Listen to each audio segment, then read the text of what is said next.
Mais comment donc réduire ce stress qui te colle au basque toute la journée et dont tu n'arrives pas à te débarrasser et qui ne fait que grossir et s'amplifier? Bref, c'est la galère. Ok, on voit ça tout de suite ensemble. Comment réduire ton stress au maximum pour ne plus le subir ou beaucoup moins le subir? C'est parti! Alors, il y a une erreur qu'on a toute tendance à commettre en tant que maman, en tout cas, mais en tant que femme en général, ou même en tant que personne, c'est face au stress, le renier. Alors, c'est une erreur que je développe, j'ai une série d'erreurs que je développe dans la première vidéo, la vidéo précédente, puisque là je suis en train de faire une série de 4 vidéos concernant cette problématique du stress. Donc si tu veux en savoir plus, tu peux aller visionner la vidéo précédente. Là je te présente dans cette vidéo les alternatives à mettre en place. On est dans le concret. Donc au lieu de renier ton stress, qui est un inconvénient puisque ça crée un effet d'accumulation, il ne fait que grossir, et que ça aggrave la situation, et en plus avec ça il y a des ruminations mentales qui se mettent par-dessus. Bref, c'est compliqué. Je te propose au contraire de le conscientiser et d'agir dessus. Alors comment faire? Alors moi j'ai pensé à 2 possibilités, évidemment il y en a plein d'autres.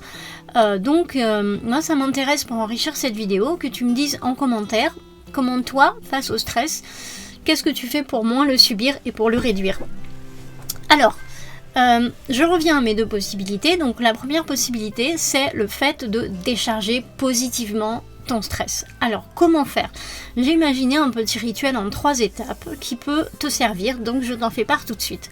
La première étape, en fait, c'est le fait justement de conscientiser ce stress. Comment? Le stress, c'est une notion abstraite, mais c'est aussi concrètement dans ton corps, ça se manifeste par des sensations physiques, souvent désagréables d'ailleurs. Donc l'idée, c'est de regarder en toi-même ces sensations physiques. Alors il n'y a pas de...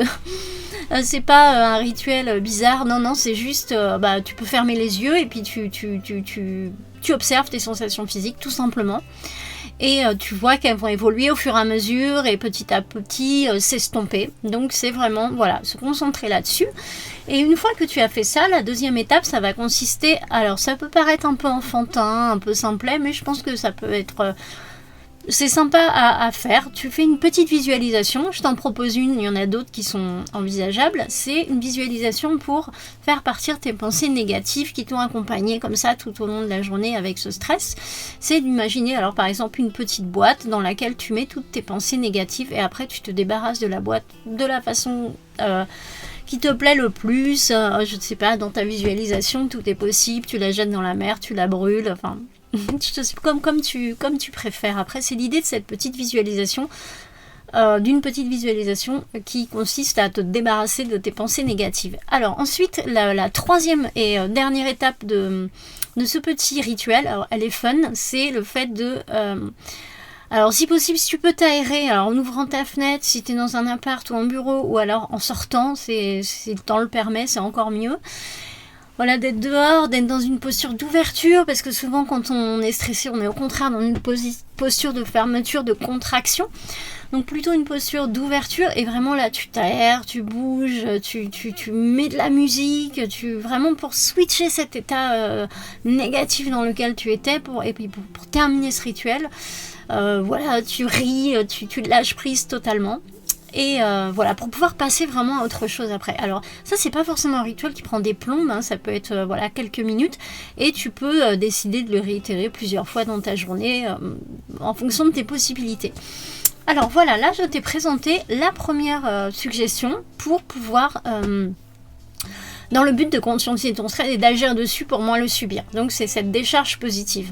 Ensuite, il y a autre chose que tu peux mettre en place. Les deux sont cumulables aussi, hein, toutes les combinaisons sont envisageables.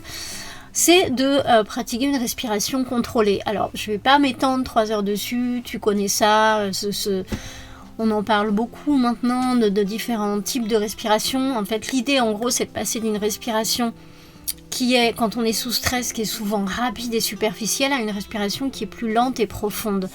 Alors, une possibilité pour ça, c'est de, voilà, tu prends quelques minutes pour toi, 5 minutes, tu t'allonges, tu fermes tes yeux, et là, tu pratiques une respiration qui est davantage abdominale, donc qui part du ventre, Et bon, voilà, l'idée c'est tout simplement de, voilà, tu pratiques une respiration abdominale et puis tu prends conscience de l'air qui passe et qui sort et qui rentre dans tes narines au fur et à mesure de tes inspirations et expirations. Et puis tu peux, si ça te parle, en expirant, dire des phrases comme des phrases telles que je me sens détendue, je me sens calme, voilà, pour un peu des suggestions pour ton cerveau. Et voilà. Donc ça c'est la deuxième suggestion que je te propose. Et donc décharge positive du stress, je reprends avec le petit rituel en 3 étapes et la respiration contrôlée. Voilà, alors dans cette vidéo, tu vois, j'ai pas réinventé la roue, c'est des choses sûrement que tu connais peut-être pour la plupart, mais mon idée c'est à chaque fois, voilà, de porter à ta conscience des choses simples mais qu'on oublie de faire souvent dans nos vies. Souvent on est débordé, submergé, on ne prend plus la peine de faire ces choses-là qui pourtant peuvent être vraiment super utiles. Donc je t'invite à essayer et à me dire toi si ça te parle et si tu es tenté d'essayer. Alors, dans la prochaine vidéo, on va voir une autre alternative parce que souvent, quand on est stressé, on a tendance à exploser sur ses proches. Et je vais te proposer un kit d'urgence à dégainer, justement pour éviter ces gros pétages de câbles ou petits ou gros pétages de câbles selon les moments. Voilà, à tout bientôt!